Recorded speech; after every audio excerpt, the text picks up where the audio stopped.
Hola a todos, estimados oyentes. El día de hoy vamos a hablar sobre el derecho a la salud mental. Según el informe de la Defensoría del Pueblo, recientemente se habló mucho sobre la depresión, la ansiedad y las adicciones que causan problemas de salud mental y lo que se puede hacer para prevenirlos y tratarlos a nivel individual. Pero, les pregunto, ¿qué papel ha jugado el Estado en el abordaje de los problemas de salud mental? ¿Se han tomado acaso medidas para atender este problema? Es una serie de decisiones y acciones que toman los gobiernos para brindar, ¿no? Esta definición nos permite mostrar que la política pública en salud mental existe desde hace mucho tiempo. Esto a su vez significa que el Estado de Perú considera que la atención de la salud mental es una preocupación pública y debe involucrarse en ella. El problema público de la salud mental se manifiesta inevitablemente no solo en las personas con enfermedad mental y sus familias, sino también en la disminución de los ingresos personales, la productividad y la participación en el trabajo, el aporte a la economía nacional y el aumento del consumo en salud para la sociedad en su conjunto. Un enfoque comunitario de la atención de la salud mental se basa en el respeto de los derechos humanos y se alinea con los 17 Objetivos de Desarrollo Sostenible de la ODS, adoptados, ¿no?, en la Agenda 2030 de las Naciones Unidas. Garantizar una vida sana, promover el bienestar para todos en todas las edades y reducir las desigualdades dentro y entre las naciones. Según la OMS, la definición de salud no es la ausencia de enfermedad, sino un estado de completo bienestar físico, mental y social. Este enfoque holístico es relativamente nuevo y representa un cambio en la comprensión del derecho a un nivel de vida adecuado para garantizar la salud y el bienestar, consagrado por primera vez en la Declaración Universal de los Derechos Humanos hace 70 años. Ahora bien, en la actualidad se estima que la población mundial de personas con trastornos mentales o cerebrales es de 450 millones, lo que representa al menos a un miembro de cada 4 familias. De acuerdo con la Organización Mundial de la Salud, se calcula que los trastornos mentales y del comportamiento representan el 12% de la carga de morbilidad en el mundo.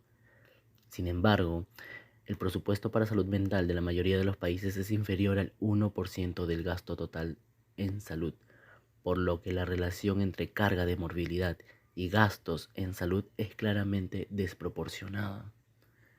Según la definición adoptada por la OMS, la salud es un estado de completo bienestar físico, mental y social, y no solamente la ausencia de infecciones o enfermedades. Asimismo, dicha entidad señala que el goce del grado máximo de salud que se pueda lograr es uno de los derechos fundamentales de toda persona, sin ningún tipo de distinciones. Sabiendo esto, se nos menciona que en países como España, 1 de cada 4 tendrán un trastorno mental a lo largo de su vida. El 12.5% de todos los problemas de salud está representado por los trastornos mentales, una cifra mayor a la del cáncer y los problemas cardiovasculares. Más de 300 millones de personas en el mundo viven con depresión, un problema de salud mental que ha aumentado un 18.4 entre 2005 y 2015.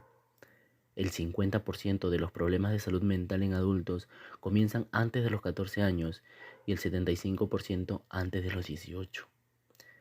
Cerca de 800.000 personas se suicidan cada año, siendo la segunda causa de muerte en personas de 15 a 29 años. Y las mujeres refieren a algún problema de salud mental con mayor frecuencia que los hombres, 14.1% frente a 2.7%. Según Dávila, en el 94, nos menciona que el ámbito clínico por mucho tiempo se ha homologado el concepto de salud mental con el concepto de enfermedad mental. Así, cuando se piensa y planifica en salud mental, las propuestas y proyecciones empiezan y terminan en enfermedad mental. También se han utilizado los criterios de la medicina tradicional para referirse a la salud mental. En los tiempos de pandemia, las personas que superan el COVID-19 pueden tener un mayor riesgo de tener secuelas en su salud mental. 1 de cada 5 personas que ha pasado la enfermedad se ha enfrentado por primera vez a un diagnóstico de ansiedad, depresión o insomnio y tiene además el doble de probabilidad de tenerlos que personas con otras patologías. La Confederación de Salud Mental de España nos menciona que durante la pandemia los pensamientos suicidas han aumentado entre un 8 y un 10%. especialmente en personas adultas jóvenes, donde la cifra asciende a entre un 12,5% y un 14%. El 46% de la población española manifestó un aumento del malestar psicológico durante el confinamiento y un 44% señala que ha disminuido su optimismo y confianza desde el inicio de la pandemia hasta la actualidad. Un 6,4% de la población ha acudido a un profesional de la salud mental por algún tipo de síntoma, siendo el mayor porcentaje, un 43,7%, por ansiedad y un 35,5% por depresión. Más del doble de las personas que han acudido a estos servicios de salud mental son mujeres. Según un estudio de Grupo 5, durante el pico de la pandemia, el 6,3% de las personas con un trastorno mental grave en España, participantes en dicho estudio, necesitaron ingreso a unidad de agudos. Los problemas con mayor incidencia han sido los síntomas negativos en forma de lentitud o inactividad, la ansiedad y los problemas en la estructuración del sueño.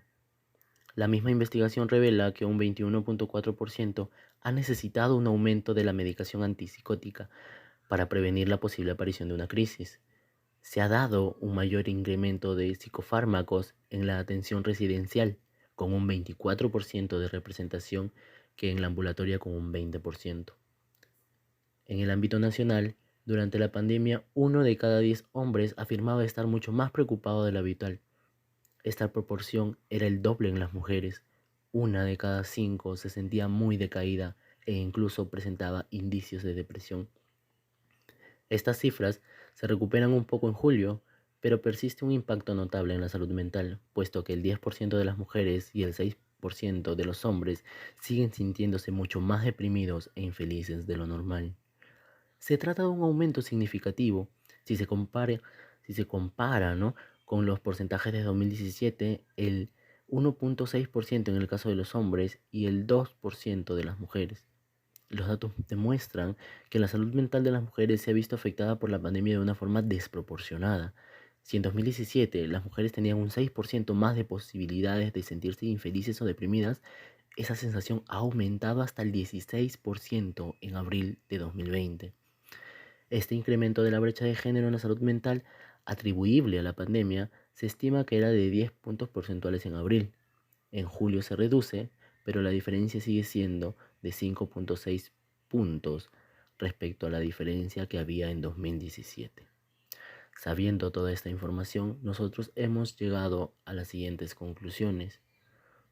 Viendo cómo el Estado peruano no invierte en lo que es la salud mental, viendo cómo se desarrolla a lo largo de la vida, que tienen diferentes trastornos mentales que los adquieren cuando son niños, también es lo que es los suicidios de los adolescentes, teniendo como principal causa un trastorno mental que lo adquieren cuando son niños, y la mayor tasa de mortalidad está entre los 15 a 29 años.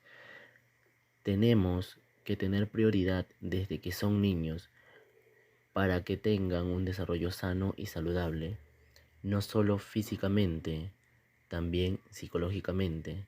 La salud es para todos y todas.